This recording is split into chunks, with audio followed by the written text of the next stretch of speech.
گزشتہ دنوں social media پر ایک خط گردش کرتا رہا کہ جس کے اندر ایک جج صاحب یہ کہہ رہے ہیں یا یہ حکم جاری کر رہے ہیں FIA کو کہ ان کی فیملی اور تمام ججز کی فیملیز جناب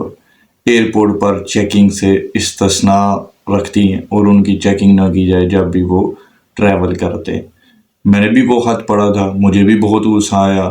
بھرپور قسم کی تنقید کی ہر انسان نے جس نے بھی وہ خط دیکھا تھا۔ لیکن اب یہ معاملہ کھل چکا ہے کہ اس کے پیچھے کون سی سیاسی جماعت تھی اور وہ افواہ کیوں پھیلائی گئی اور وہ خط کب کا تھا، اور یہ تمام باتیں جو ہیں وہ ہم اس ویڈیو میں ڈسکس کریں۔ لیکن اس سے پہلے آپ سے یہ درخواست رہے گی کہ چینل کو سبسکرائب کیجئے گا اور اس ویڈیو کو لائک کمنٹ شیئر ضرور کیجئے گا۔ یوں تو یہ بات منظر عام پر بہت پہلے سے ہے، یعنی کہ اطلاع عام ہے اس بات کی کہ جناب عمران احمد خان نیازی صاحب اور PTI کے خلاف اگر کوئی بھی جج صاحب کوئی کسی قسم کا بھی کوئی فیصلہ سناتے ہیں تو ان کی بھرپور قسم کی ٹرولنگ کی جاتی ہے۔ چیف جسٹس جناب عمر عطا بندیال صاحب نے بھی جب عدالت کھول لی تھی رات کے 12 بجے جب تحریک عدم اعتماد پیش ہونی تھی تو اس وقت عمران خان صاحب نے تب ہینڈز اپ تو کیے، لیکن اس کے دوسرے روز ہی لنڈن میں احتجاج شروع ہوئے تھے جن میں چیف جسٹس جناب عمر عطا بندیال صاحب کے پوسٹر پکڑ رکھے تھے PTI کے لوگوں نے اور وہ جوتے برسا رہے تھے ان کے منہ پر۔ اسی طرح عمران خان صاحب جو ہیں وہ جناب محسن کش تو شروع سے ہی ہے۔ اگر ان کی محسن کشی کی بات کی جائے تو PTI کو اگر بنانے میں کوئی واقعتاً ان کا اصل میں کوئی بانی تھا تو وہ تھے جناب ریٹائرڈ DG ISI جنرل امید گل صاحب۔ تو سب سے پہلے تو عمران خان صاحب نے ان کی غیر موجودگی میں PTI کا افتتاح کر دیا تھا، وہ بیرون ملک گئے ہوئے تھے اور انہوں نے آ کر PTI کا افتتاح کرنا تھا، لیکن عمران خان صاحب نے ان کے ساتھ بھی گیم ڈال دی تھی اور ان کے آنے سے پہلے ہی جماعت کا افتتاح کر دیا تھا، یعنی کہ یہ PTI باقاعدہ طور پر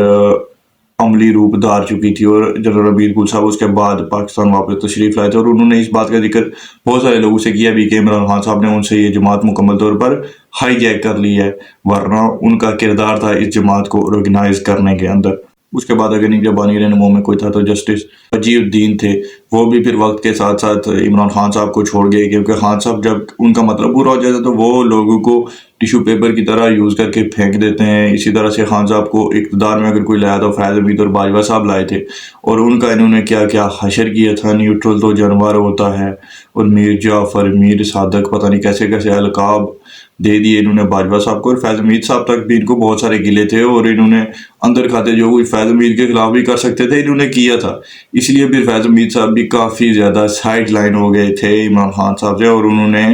اپنی عافیت اسی میں جانی کہ وہ جناب واقعہ نیوٹرل ہو کر بیٹھ جائیں، اور کیونکہ ان کی پالیسیز فیل ہو چکی تھی فوج میں، ان کی وہ عزت پہلے والی رہی نہیں تھی، وہ ایک ناکام جنرل کے طور پر جانے لگے تھے، تو اس لیے انہوں نے بھی اپنی عافیت اسی میں جانی کہ وہ جناب سائڈ لائن ہو جائیں۔ اس کے بعد بھی عمران خان صاحب کا یعنی کہ پورا ماضی اسی طرح سے بڑا ہوا ہے۔ جاوید ہاشمی صاحب ان کی جماعت میں تشریف لائے تو انہوں نے باغی کے نعرے لگائے، اور جب وہی جاوید ہاشمی صاحب نے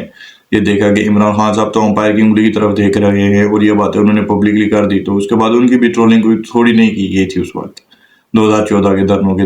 دور کی میں بات کر رہا ہوں، اور تب ان دھرنوں میں عمران خان صاحب نے جو 2013 کے چیف جسٹس صاحب تھے جب نون لیگ نے حکومت بنائی تو انہوں نے ان چیف جسٹس صاحب پر بھی الزام لگا دیا تھا جی کہ آپ بھی اس دھاندلی میں ملوث ہیں۔ جس طرح کے بعد میں ووٹ آف نو کانفیڈنس ہوا تھا وہ باجوہ صاحب نے بچایا نہیں، تو اس لیے باجوہ صاحب بھی اس میں ملوث ہو گئے تھے۔ تو عمران خان صاحب کا شروع سے ایسے ہی رہا ہے۔ باقی اگر ان کی نجی لائف کو بھی دیکھا جائے تو جمائمہ کو بھی انہوں نے چھوڑ دیا تھا، جناب ریحام بھی ان کے ساتھ صحیح تھی، تو یہ مطلب اب وہ سیتا وائٹ بھی کس سے بھولی ہوئی ہے، تو یہ مطلب زندگی میں عمران خان صاحب کسی کے ساتھ زیادہ وقت تک اکٹھے مل کر یہ چل بھی نہیں سکتے، ان کے اختلافات ہو جاتے ہیں پرسنالٹیز کے ساتھ۔ تو خیر بات کسی اور طرف جا رہی ہے، بات ہو رہی تھی ٹرولنگ کی، تو جب یہ جو اسلام آباد ہائی کورٹ کے چیف جسٹس صاحب تھے ان کی بھی بہت زیادہ ٹرولنگ کی گئی تھی پچھلے دنوں میں۔ پھر وہ جسٹس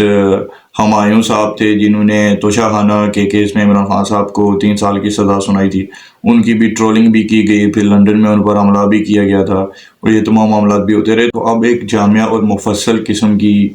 رپورٹ اداروں نے جاری کی ہے، جس کے اندر ان تمام عناصر کی نشاندہی کی گئی ہے کہ یہ لوگ کس طرح سے واردات ڈالتے ہیں، اور تمام تر تفصیلات اس بات کی کہ اب پچھلے دنوں میں یہ جو خط وائرل ہوا تھا یہ اصل میں تو بہت پہلے کسی جج صاحب نے لکھا تھا، اب ان کا نام منظر عام پر آ نہیں رہا، تو اس لیے میں کوئی اپنے پاس سے کوئی بھی نام نہیں دینا چاہوں گا کیونکہ مجھے وہ نام کنفرم نہیں ہے، البتہ یہ ضرور کنفرمڈ ہے کہ یہ بہت پہلے کی بات ہے، بہت سال پہلے کسی جج صاحب نے اس طرح کا کوئی خط لکھا تھا، اور اب انہوں نے اس خط کو جناب قاضی فائز عیسیٰ صاحب جب بیرون ملک تشریف لے جا رہے تھے ان دنوں میں وائرل کر دیا، اور اس میں پی ٹی آئی کے بہت بڑے بڑے ہینڈلرز بھی شامل ہیں اور ان کو سپورٹ کرنے والے صحافی حضرات بھی اس میں ملوث تھے۔ اور جب یہ نیوز کلیئر کی گئی کہ ایسا کچھ نہیں ہے اور یہ خط پہلے کا تھا، تو اس کے بعد جو بڑے اکاؤنٹس تھے کہ جن سے پی ٹی آئی کے لوگوں نے یہ انفارمیشن شیئر کی تھی، جو ان کے بڑے بڑے صحافی کہلاتے خود کو، یوں تو میرے خیال سے تو صحافی وہ انسان نہیں ہو سکتا کہ جو بائسڈ اوپینین رکھتا ہو یا جو کسی سیاسی جماعت کو بہت ہی کھل کر سپورٹ کرتا ہو، اس کے سیاہ سفید ہر چیز کو ڈیفینڈ کرنے میں بیٹھ جائے، تو وہ پھر صحافی نہیں ہو سکتا۔ وہ سوشل میڈیا انفلوئنسر تو ہو سکتا ہے، وہ پی ٹی آئی کا سوشل میڈیا ایکٹیوسٹ تو ہو سکتا ہے، لیکن وہ صحافی نہیں ہو سکتا۔ پبلک فگر ضرور ہو سکتا ہے، اس میں کوئی یہ نہیں کہہ رہا کہ کوئی عزت نہیں ہوگی کسی کی، یا کوئی فیم حاصل نہیں کر سکتا، یا پاپولیرٹی کسی کی کم بنے گی، یا نوٹ کم کوئی کمائے گا۔ میں ایسا بالکل بھی نہیں کہہ رہا، میں صرف یہ کہہ رہا ہوں کہ وہ پھر وہ بندہ صحافی نہیں کہلا سکتا۔ آپ اس کو جو چاہے نام دے دیں پر صحافی کا نام نہ دیں، تو وہ بات ہے۔ بہرحال ان کو ایسے ٹیگ مل چکے ہیں۔ یہ جو ان جج صاحب کا جو خط تھا، اس کو انہوں نے منظر عام پر تو لایا، لیکن جب بعد میں اس کی تصدیق دی گئی کہ جناب ایسا کچھ بھی نہیں ہے، اس پہ جناب باقاعدہ طور پر جب اس کی صفائی پیش کی گئی کہ یہ تو پہلے کا خط تھا اور موجودہ ججز صاحبان میں سے کسی نے بھی ایسا کچھ بھی نہیں لکھا، تو اس کے بعد ان اکاؤنٹس نے اپنی اس غلط خبر پر نہ تو معذرت کی اور نہ ہی یہ بات پھر کلیئر کی کہ یہ پہلے کا خط تھا۔ یہ بات بھی انہوں نے منظر عام پر نہیں لائی۔ وہ پہلے بس جو افواہ جس کا وہ حصہ بنے تھے، تو اس کے بعد جب ان کو پتہ لگا کہ ویسا ہوا نہیں، تو پھر بس خاموش ہو کر بیٹھ گئے، انہوں نے بات کو کلیئر نہیں کیا۔ تو اس کے حساب سے وہ بھی اس میں مجرم بنتے ہیں۔ آخر میں دو باتیں رکھنا چاہوں گا۔ پہلی تو یہ کہ 2 دن پہلے بھی ہم دیکھ رہے تھے سپریم کورٹ کے ججز کو بڑا پیار آ رہا تھا عمران خان صاحب اور پی ٹی آئی پر، اور لیول پلینگ فیلڈ ان کو دینے کی بڑی پڑی ہوئی تھی۔ تو ان سے میں یہ کہنا چاہوں گا کہ اون آرام جی۔ سیکنڈلی اور آخری بات میری یہ ہے کہ جناب مسلم کی حدیث ہے صحیح بخاری بک کے اندر کہ کسی شخص کے جھوٹا ہونے کے لیے اتنے کافی ہے کہ وہ بنا تصدیق کے بات کو آگے پھیلا دے۔ تو شاید میں بھی اس میں ملوث ہوں کہ میں نے بھی وہ خط پڑھا تھا، اور اس پہ میں نے بھی اپنا ریئیکٹ دے دیا تھا، ایک پوسٹ میں نے کر دیا ٹویٹر پر، جو کہ میں اب سمجھتا ہوں کہ مجھے نہیں کرنا چاہیے تھا۔ اور یہی درخواست میری آپ تمام لوگوں سے بھی رہے گی کہ اگر کوئی کسی قسم کی کوئی خبر چلتی ہے تو ہمیں چاہیے کہ پہلے ہم اس کی تصدیق کر لیں۔ ایسا نہیں کہ کوئی ٹرینڈ چل پڑا تو ہم بھی اس کا حصہ بن جائیں بنا تصدیق کیے۔ یہ بات ہمیں بدلنی چاہیے، اور پہلے ہمیں خبر کی پوری تصدیق کرنی چاہیے، اس کے بعد ہمیں اس پہ ریئیکٹ کرنا چاہیے۔ جس بھی قسم کی پھر ہم رائے بنانا چاہیں وہ ہمارا حق ہے، ہم بنا سکتے ہیں۔ اب تک کے لیے اتنا ہی تھا، چینل کو سبسکرائب ضرور کیجیے گا۔ ملتے ہیں اگلی ویڈیو میں، محمد علی کو دیجیے اجازت۔ اللہ نگہباں۔